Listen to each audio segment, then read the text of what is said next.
This week's episode of the Rural Woman Podcast is brought to you by the patrons of the Rural Woman Podcast. This amazing group of individuals contribute financially to the Rural Woman Podcast to ensure the stories of women in agriculture hit your earbuds each and every week.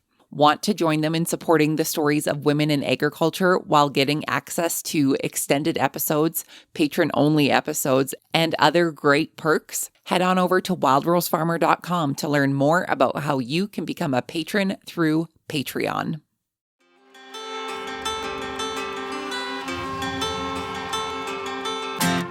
Hi, I'm Caitlin Dubin, and this is the Rural Woman Podcast. I'm a first-generation farmer who married into agriculture. Born and raised in a city, I was so unfamiliar with where my food came from, but I was determined to figure it out. Through my journey into agriculture, I saw women who were strong but humble, often taking a back seat.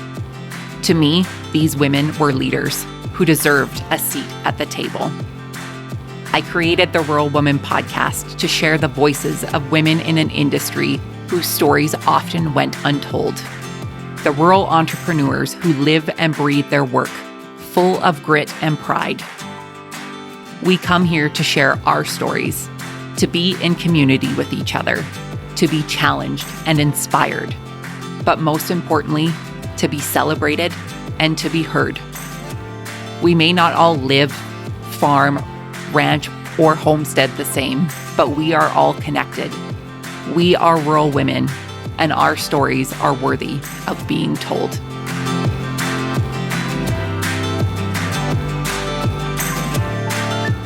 Hey everyone, welcome back to another episode of the Rural Woman Podcast. Today you'll meet Erika Stewart, a rancher, educator, advocate, and a proud Saskatchewanite.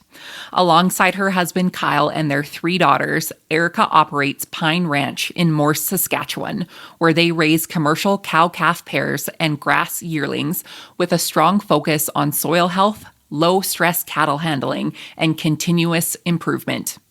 Originally from Merritt, British Columbia, Erika shares the powerful story behind their decision to relocate their entire ranching operation to the prairies. A move driven by necessity, reshaped by resilience, and rooted in deep commitment to land and livestock. Named Saskatchewan's Outstanding Young Farmers, Erika and Cyle are not only raising cattle, but also raising the bar on sustainable ranching practices. Erika serves as the provincial coordinator for the Verified Beef Production Plus program and brings her passion for education and advocacy in every facet of her work, from boardrooms to the classrooms and beyond. In this episode, you'll hear how Erika's journey has been shaped by drought, determination, and drive to build stronger community connections. Whether it's through grazing management or mentoring the next generation, Erika is a powerful voice in the Canadian agriculture scene and a proud example of what it means to be a rural woman today. Without further ado, my friends, let's get to this week's episode with Erika.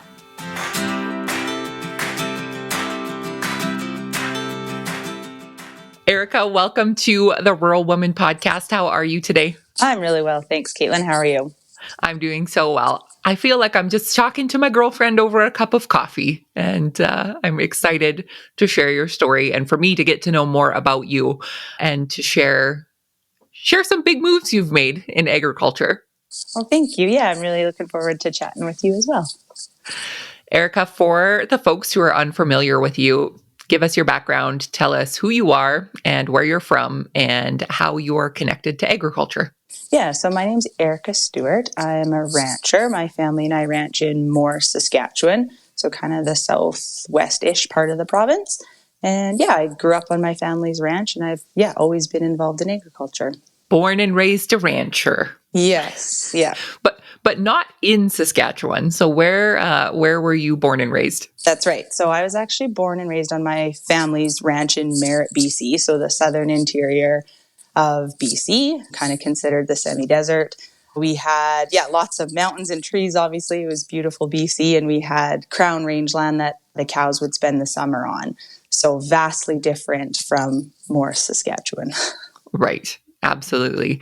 Tell us about your family's operation. How long had you been ranching in Merritt, BC for? Yeah, so my dad grew up on that ranch. So they bought that place in 1962. So yeah, he grew up there. My brother and I grew up there. And then we made the really hard decision. Like, it was not, was not made lightly. I loved that place. And I honestly always thought I'd be there and, raise my family there. But there was just things that were too difficult in that area that we just thought. My husband and I were quite young when we knew this is what we wanted to do with our life, and we didn't want to fight some of the different policies and things that were just happening around us. So we looked to Saskatchewan to find land and move our entire operation. So in 2017, our ranch in BC sold, and we found some land in Saskatchewan, so here in Morse, and moved the whole ranching operation, so the cows and everything, to Morse. So tell us, how does one move a ranching operation 2 provinces over? It was, now reflecting on it, it was kind of crazy. And I don't think I could do it again. But it took a lot of pre-planning, I guess, is the best word I can come up with. So we moved 8 liner loads of cattle, like cows and calves. That was a bit tricky because in BC we calved in February, just so the calves were, big and strong enough to make it out onto our summer range, like the pretty adverse conditions, the mountains and that. We had to be out of our BC place in April, so we had to move young calves. So that was a lot of consultation with our vet and nutritionist on the best way to do that. And like I said, everything was just super precise. So we got possession of our Saskatchewan place on April 2nd. So my husband moved, he left then and to receive cattle, and Dad and I and our oldest daughter stayed behind to load trucks and send trucks and equipment his way. So we would go into a field and pull out 40 pair 3 days before the next liner would come, and we'd actually change their ration. So we'd give them more straw just to, keep the rumen full for the 14-hour ride to Saskatchewan. And then the day the truck would come, we'd wake up at 3, make sure all the pairs were up and had nursed, and then make sure we got pairs on the truck. That was the most nerve-wracking thing, I guess, right? When we go into a field and pull out pairs, you have to make sure you have exactly the right pairs, and loading them too. We wouldn't get necessarily 40 pairs on a truck, but we'd pull 40 just to make sure, if something looked a little bit sick or off, we had some wiggle room. So again, just making sure we absolutely had the right pairs on the truck. It was a lot, but we did it. Yeah, no doubt. It's always the thought, right? When we think about agriculture, when we think about ranching, it's just like, if you wanted to move somewhere else, well, you can't really move the farm, but literally you'd move the ranch. Tell us about what the process was like for you and your husband to find a new property that was going to suit what you wanted, or really what you think you wanted, because like you said, the conditions are completely different in Merritt, BC versus Saskatchewan as a whole. Yes, absolutely. So trying to find land was actually probably the most enjoyable part of the whole deal. We looked a lot. So we traveled around Saskatchewan a lot. And I always joke that if I ever make it to Texas, that's kind of on my bucket list, I'm going to go to a real estate agency and say we're looking for land, because we got to see places off the beaten path that we'd not know existed. So we looked at some places in Saskatchewan, in the Big Muddy, beautiful, coulees in East End, you would not think it's what our typical view of Saskatchewan is. So that was a lot of fun, and it did help a little bit. We, just got to see a little bit more of different areas and benefits and, drawbacks of different areas, because we really didn't know, right? Not being from here, you can talk to people and try to get as much information as you can, but still, until you live it, I think that's everything, right? You don't know until you're actually doing it. Right. Absolutely. So talk to us now about, I guess, the differences. Like you said, you had calved earlier in the year in BC, but what are some of the main differences that you've noticed with the operation side of things? Yeah, so that was one of the benefits we felt in moving, was we would have a little bit more management control. So it was at a time where I was really involved with the Canadian Cattle Association and learning all these different, management practices and really wanting to try to implement things at home, but realizing it was really hard at our place in BC. And not saying all of BC is like that, just, some of in our context, there are constraints. I don't think we could have done them. So one of them would be like pulling bulls, right? So we can manage our calving date here because we have access to them all the time. In BC, our range was 100,000 acres of mountains and trees. And so yes, we would go out there multiple times a week to move cattle, but to actually say we could go and find all our bulls, it just wouldn't be possible. So things like that are big benefits. We have more management control and can make those decisions here for sure. Negatives would be, for us in particular, unfortunately, the year we moved to Morse, it's pretty much stopped raining. It hasn't rained much since. So that's honestly been such a struggle. The drought, yeah, it's nothing like we ever knew or could fathom. So where we were in BC, it was considered semi-desert, so it was dry. But we had a river running right through our ranch. So to us, water was never an issue. Cattle always had water. We had water, right? So we could irrigate off that river to grow crops for winter feed. So yes, it was dry, but we had means to deal with that. Whereas here, we're just dependent on rain. And when we don't get that, it has a huge impact. Right. And I was counting back the years, and 2017, that was really we had been in drought already for us here in Southern Alberta, but 2017, it's really when it stopped raining. Talk to us about the management practices, because, there's obviously people listening who live in very rainy climates or, at least have the irrigation to make it rain if they have to. So what are some of the management practices that you guys have had to adopt in order to mitigate or work with the drought? Yeah, so that's something we've put a huge focus on the last few years. And so I would say the silver lining of the drought, and I'm not saying this to make light of it, it's been really hard for us. It's been such a struggle. We've sold over 100 cows just to make it through. So I say that, I say the silver lining, not saying it lightly, right?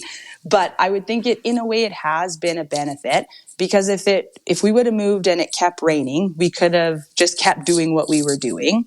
And in a way, we almost just picked up our BC ranch, put it here, and tried to carry on as we did in BC, and didn't really adapt initially to maybe our different climate and circumstances. And so the drought really, though, highlighted maybe some of those management practices we needed to change or, adopt. And so grazing management has been huge for us. It's been a huge learning curve. Obviously, we had to manage our grass in BC on range. It was just different. Like I said, it was extensive. They had 100,000 acres, and, we'd get small groups that we'd find when we were moving cows and, leave them here and then come back in a few days and push them a little farther. But here we have acres, and they're, more confined, if that makes sense. I don't really like using that word, but, they're in fields. They don't have all that extensive land to roam around. So, and our place here is mostly native rangeland, which we are super proud to manage. That is such neat land, right? To know that it's the same plant species that when the bison roamed it, and, the diversity and how many other species it's home to, and a lot of species at risk. That's something that we're really proud of and have really done a lot of learning on, but it's also comes with its own unique management requirements. So we try to delay turnout, to delay our grazing later into the year for our native grassland, and give it a lot of rest. So we try to pick a native field a year that actually never gets touched, just to give that a really great amount of rest and let those plant roots, make sure they're healthy and can establish and spread seed and things like that. So that's on our native side. And we only have 5 quarters of tame grass. And so that's where we've really focused our grazing management on. And so we just completed a pipeline project this summer. So we shallow buried 3 miles of pipeline. And then in one of the fields, it was a 2-quarter field that we used to just continually graze it. Last year, we cut it up into 10 paddocks. And this year, it'll be actually 25 smaller paddocks with about 2 or 3 day moves, just kind of depending. And so we're super excited to really, increase our animal impact on that tame grassland. So last year, even just with small changes, we saw such a difference in the grass. And because we let it rest so long, like we would go to one paddock and they wouldn't see it, like wouldn't return, our residue or like our regrowth is amazing. And that's something that we didn't see before in our old management system. So we're really excited for, the future of what we can do and hopefully just, be able to produce more dollars per acre, and then also just like really getting our grass more productive, because that was a thing, like our tame grass wasn't productive. So you talk about rejuvenating it, reseeding it, but that costs money, diesel, equipment. And so if we could do it just with our improving our practices and our cattle, that's something that we're really excited about. Yeah, that's really cool. I want to talk about the cattle. We talk about the impacts of people moving from province to province, but these cows were likely born and raised, a lot of them in a mountain, and then you brought them to the prairies. So what was the impact on the cattle and that move for them? Such a great question. And that was something we honestly put a lot of thought and consideration in when we were moving. And I will be totally honest, I think we were like really naive in our move. Like we thought it was hard in BC, there was mountains. So we were moving to Saskatchewan, like grass just grew. Like it would be, I'm not downplaying it. Like ranchers, farmers anywhere are tough. And, there's always adverse conditions. But we honestly thought we were making an easier move. And so we thought if our cows managed literally in the mountains in BC, pretty much fending for themselves, right? They had to find, there was water everywhere, but they had to find water, fending off predators, that kind of thing. We thought making the miles in the mountains, we honestly thought that it would be a pretty easy life in Saskatchewan for our cows. And so thinking about it, we're like, yeah, we probably wouldn't buy Saskatchewan cows and make them do the miles in BC, but we thought this way would be all right. But yeah, I guess we learned another hard lesson there with that everywhere has its downsides, or just everywhere is hard in your own area, right? Context is everything. And so while yes, they didn't have mountains to compete with, they had really hot summers with no shade, which they probably weren't used to. Water quality was another thing that literally blew our mind. Like we had that river that ran right through our range and right through our ranch that was literally fresh water from the mountains from runoff and snow melt. So when we moved here and talking about water quality and testing your water, like it sounds like it's embarrassing to say and it sounds super naive now because we know, but at the time, like we had no idea about any of that. So yes, we test our water now, but that was a big learning curve.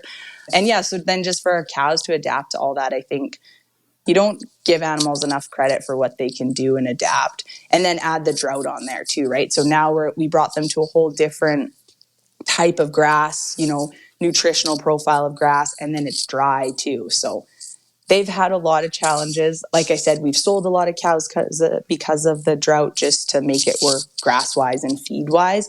Our open rates haven't been great throughout the drought, but we're, learning how to manage that better, and that all plays into our grazing management. So we've lost a lot of the BC cows, but there's still some, and I find that super cool. Like we've got one cow, she's 12, so born in BC, lived the life in the mountains, and then has made the move, been able to, keep in calf throughout the drought. So that's kind of special.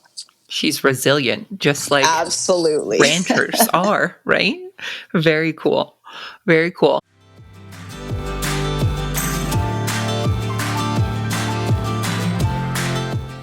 You can help support the stories of women in agriculture to be shared through the Rural Woman podcast on Patreon. What is Patreon? It's a membership-based platform that helps fund and support creators like me to create and produce content like this that you all love. New to the Rural Woman podcast Patreon is ad-free listening and patron-only bonus content and exclusive episodes. Learn more and join the patron gang today at patreon.com/The Rural Woman Podcast.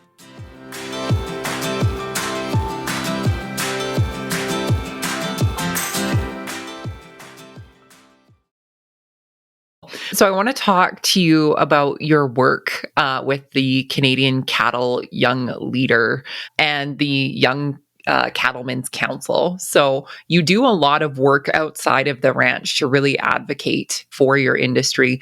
Talk to us about the different experiences you've had. Yeah, so those are experiences that are, really near and dear to my heart. They really helped, I feel, shape my future in the beef industry. So growing up, dad obviously was a rancher, worked so hard, had to work through a lot of things, right? Like he made it through BSc, high interest rates, all the things. Like I give him so much credit, but he wasn't really involved in any organization. So I never grew up understanding or be involved in kind of the policy side of things.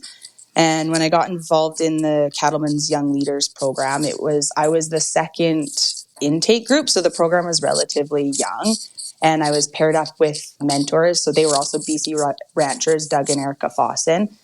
And yeah, it was just such a great experience. So learning from them, but then also being involved in CCA meetings, being able to sit in on committee meetings, their AGM in Ottawa, semi-annual meetings. So yeah, it really kind of sparked my interest for policy.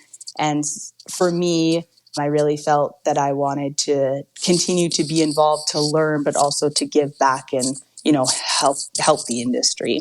What is it? I think as farmers and ranchers, a lot of times we can definitely have opinions on what policy should be and really want to shape that direction of where it's going. What was it for you that really led you to that policy? Why did you want to impact the policy?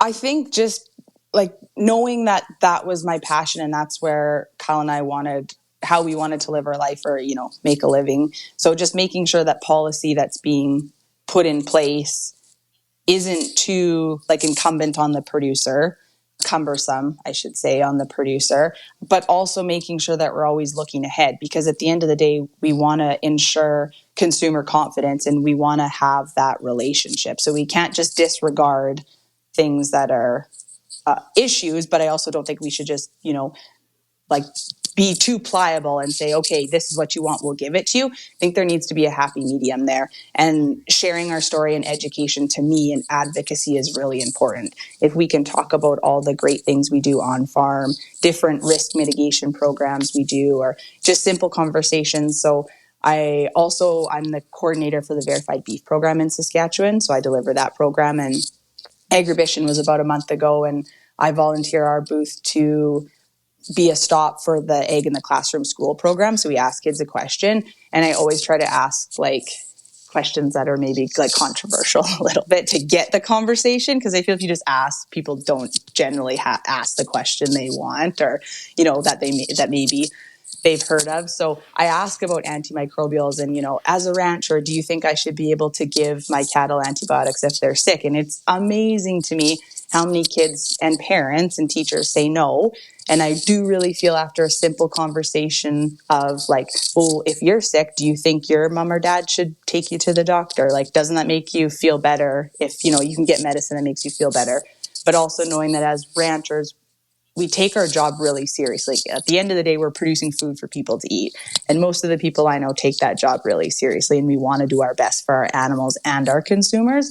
And so being able to tell them that, did you know on all the products we use, there's withdrawal times? So if I adhere to that, so if I use a product and the withdrawal time is 21 days or 28 days, whatever it is, I just don't process that animal for human consumption in that time frame. And then you can be rest assured that any beef you buy in the grocery store is antibiotics, residue free. So just having those simple conversations, I think, can be really powerful. So that's something that I really, And I think coming from a non-agriculture background myself, I always play, the devil's advocate for the consumers, right?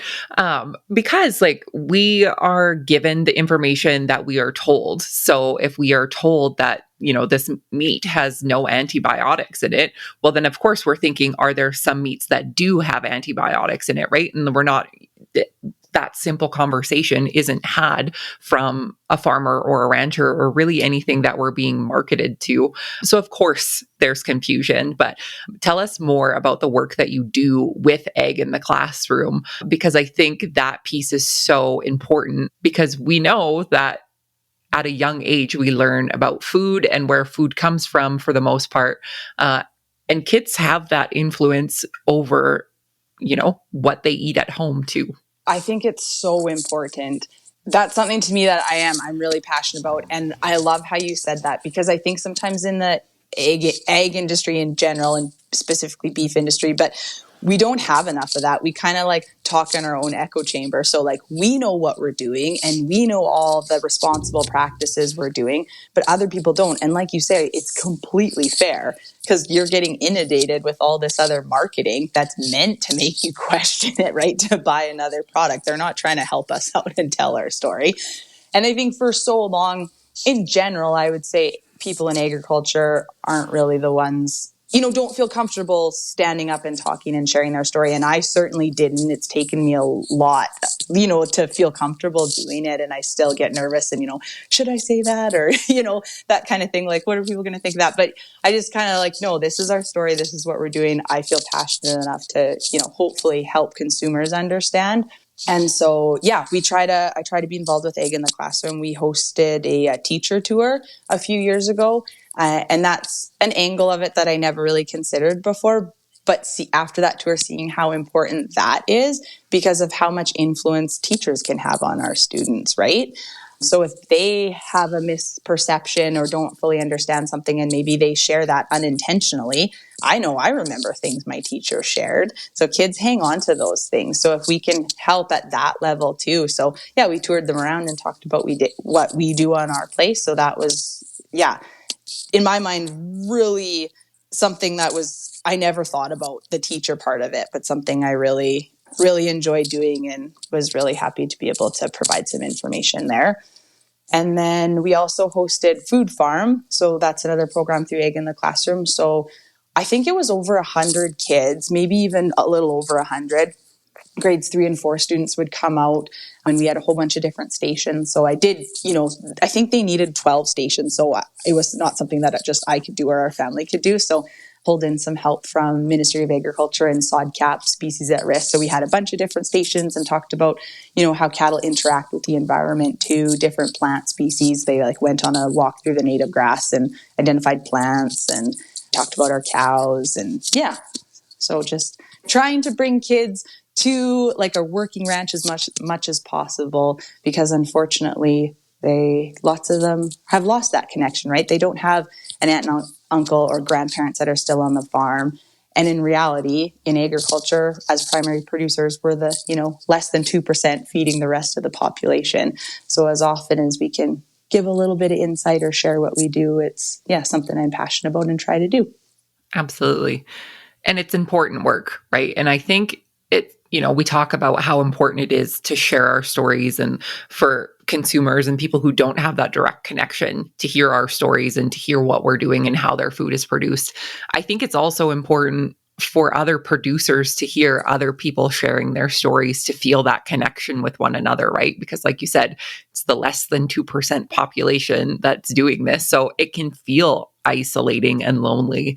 Talk to me about the different connections that you've been able to make in the agriculture industry from working in policy and really sharing your story online. Yeah, that's been huge as well for me.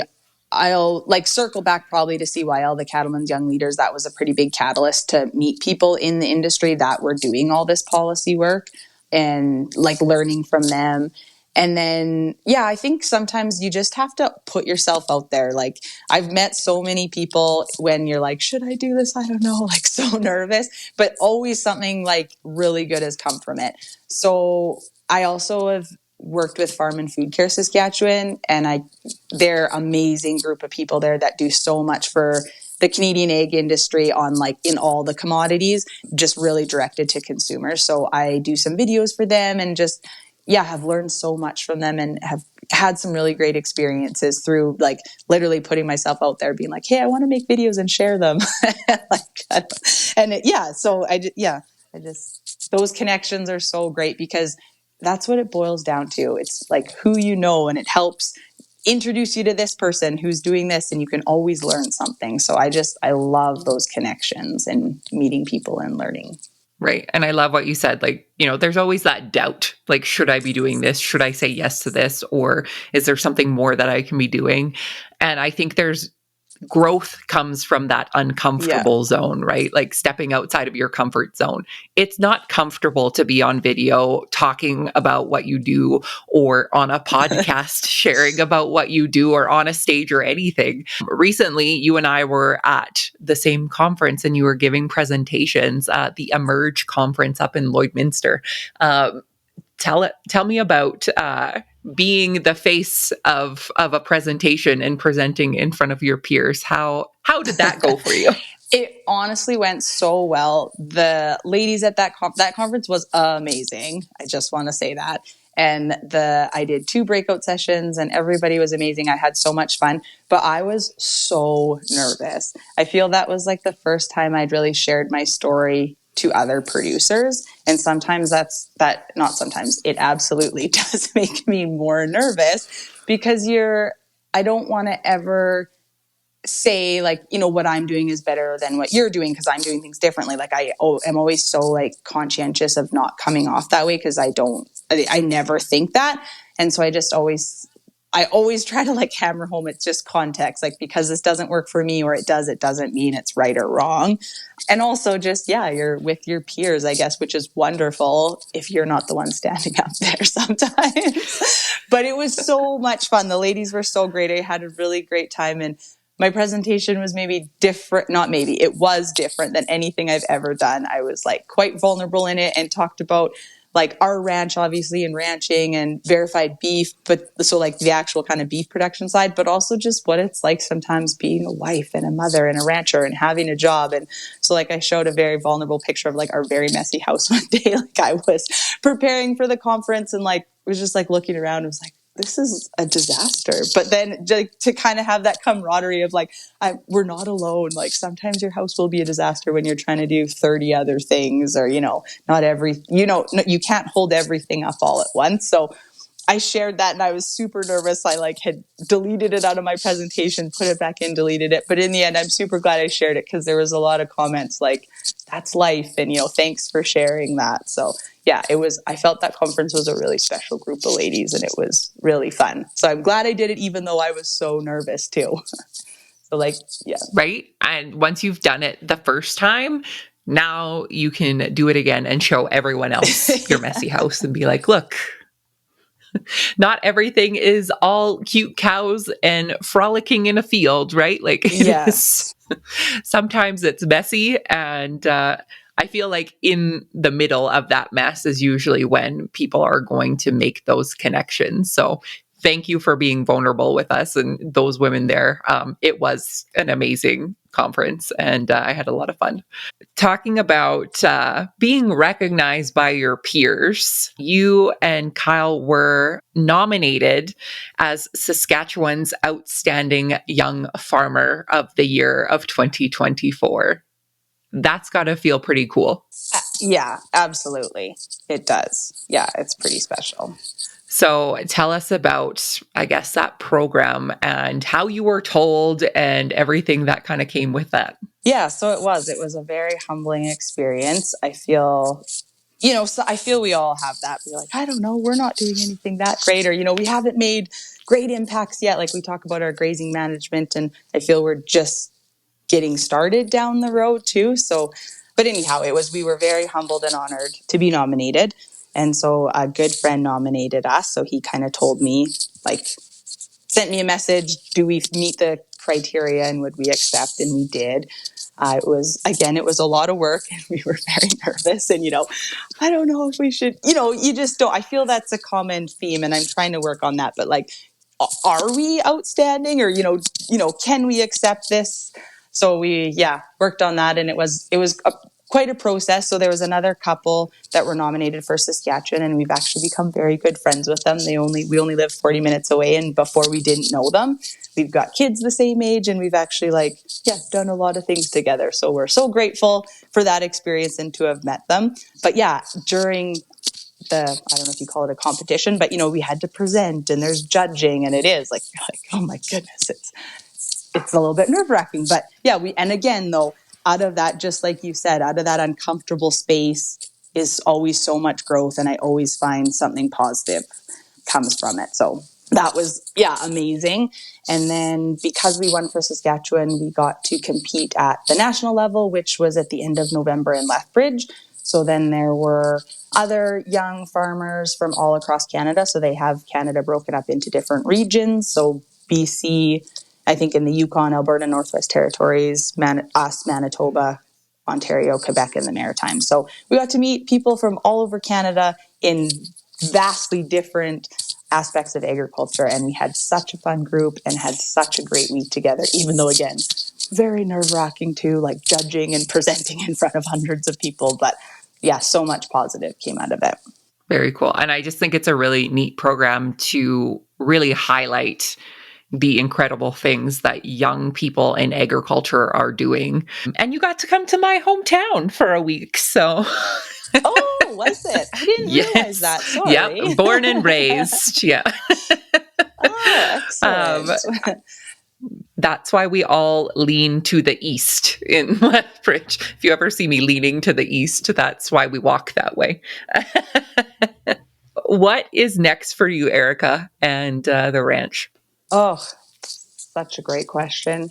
Yeah, I feel like right now there's just a lot going on where I took the Ranching for Profit school last year in February. So there was a ton of learning from that, more focused on like the business, because we're running a business. And I think sometimes we forget about that in the day to day, all the work we need to get done, or just would rather be outside and look at numbers and things like that. So yeah, Kyle and I have a lot of goals around actually working. They call it in Ranching for Profit, working on the business, not just working in the business and doing the fun things that not always fun, but most of the time, right? It's enjoyable to be outside working with our animals. So yeah, we have goals around that. We try to schedule more actual business meetings and looking at numbers more. So we did something last year that I think worked in our favor. And again, you never know how it's going to shake down with markets, because we don't, at the end of the day, we don't have all the control. But if we try to make decisions, based on the best information we have. So we ended up selling, we have a commercial cow-calf operation, and then we also grass yearlings. And so we decided actually to not keep as many replacement heifers because the grass yearling market was really strong. So things that we hadn't really considered before, and just actually penciling things out a little bit better. So that's really big for us right now.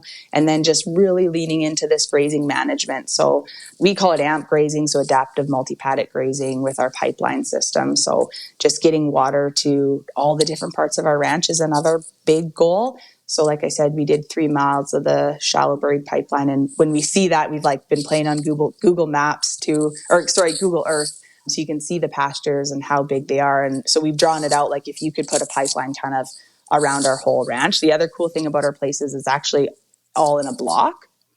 So it helps. It's one of our unfair advantages, we call it, when we try to think about benefits of our place or how we can use that to our advantage, because we can graze, like we have them all there, so we can really manage their grazing. And if we try and really improve our tame grass production, if we can maybe not turn out on our native grass till like August, September, that would also help us, because they can graze that longer into the winter. And then we wouldn't have to start feeding until like February is kind of our goal. And that would really decrease our costs, like our winter feed costs, which would really help us. So playing with things like that, and just, we're really excited about this grazing management. And we're trying to take a lot of baseline metrics so we can actually, see if it is improving or is going to improve, like in theory it should. So we're excited about that. Very cool. Well, you mentioned taking this course. What other resources have you found most helpful when it comes to learning about grazing management? That course was really helpful. I would like to take the holistic management course as well, but also just talking to people. I find sometimes those are the best resources, like people that have been doing it for a lot longer than us, their trial and errors, and then we don't have to repeat the mistake, and learn that hard way. So yeah, like I said, I feel like going to conferences, meeting people, sometimes you're busy, you can always make an excuse not to go. But I've literally found anytime I've went somewhere, I've met somebody, I've learned something. So to me, that's huge. We were also, so Kyle and I, this was a few years ago, but we were asked to be mentors in the Beef Cattle Research Council mentorship program. So where they pair researchers up with producers because we obviously like need our researchers to help, always ensure our industry is innovative. But in lots of cases, they don't have like on-farm practical experience. So that's what this program provides. And it was super fun. We got paired up with his name's Tony, and he has his postdoc, and he's so smart, and he does research in yonis and all sorts of things. And yeah, again, we were like, I don't think this is good. Like, do you have the right people? Like, he's so smart. But it's been so fun. We've learned so much from him. And then on that, they like had a tour for us. And again, we had to drive to Calgary. It was in fall. It wasn't really great timing for us. But like, no, we're going to go. And we ended up touring a ranch where, again, Kyle and I could have been like, we don't need to tour a ranch. But we met Stephen Hughes from Chinook Ranches, who does a lot of grazing, understands grazing and grazing native grass. And like, he's like one of Kyle's mentors now. So just, I guess, putting yourself out there, meeting people and really talking to people. And I feel, that has helped us so much, is having those people who have done it and have experience. And we really do lean on them and ask them questions. Yeah, for sure. In terms of work that you do outside of the ranch, in terms of policy and advocating, what do you hope is next for you in that? Do you have any big plans? I think this is where we ask you if you're going to run for government, but we won't do that. No.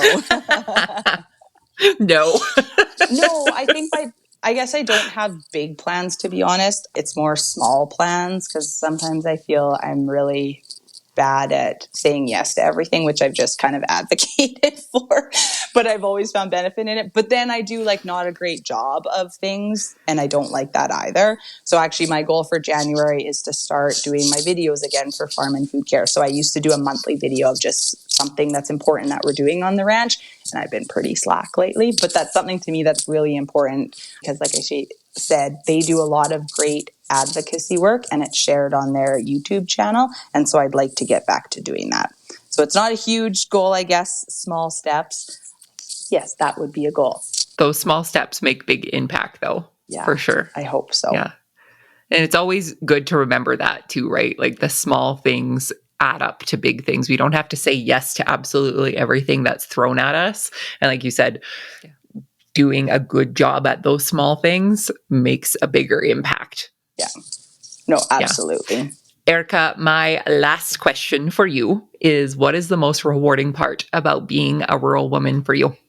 I think the most rewarding part is making a life living on the land and with animals, and being able to share that story with our children, like being able to pass that knowledge and hopefully that passion down, and also just share it with consumers and the people who don't get that opportunity or experience. Because like I said before, we're the minority, right? We're the 1.5% that is producing food for people to consume and to nourish their bodies. So I think that's such an important job. And I just love sharing that story about how much knowledge and passion goes into it.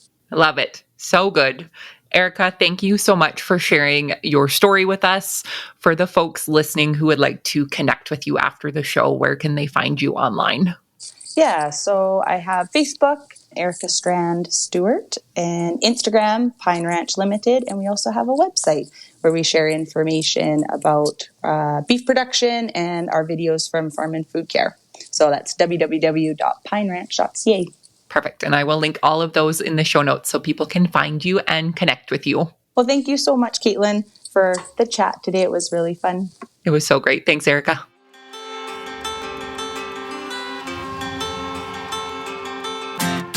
Thanks for listening to the Rural Woman Podcast. The Rural Woman Podcast is more than just a podcast. We are a community. A huge thank you to the Rural Woman Podcast team, audio editor Max Hofer. A special thanks to our Patreon executive producers, Sarah Riedner from Happiness by the Acre. To learn how you can become a Patreon executive producer or other ways to financially support the show, head on over to wildrosefarmer.com to learn more. Be sure to hit the follow or subscribe button wherever you listen to the podcast to get the latest episodes directly on your playlist. And if you are loving the show, please be sure to leave a rating and review on Apple Podcasts or any other platform that accepts ratings and reviews. You can connect with us on social media at The Rural Woman Podcast and with me at Wild Rose Farmer. One of the best ways you can support the show is by sharing it. Send this episode to a friend or share on your social media. Let's strengthen and amplify the voices of women in agriculture together. Until next time, my friend, keep sharing your story.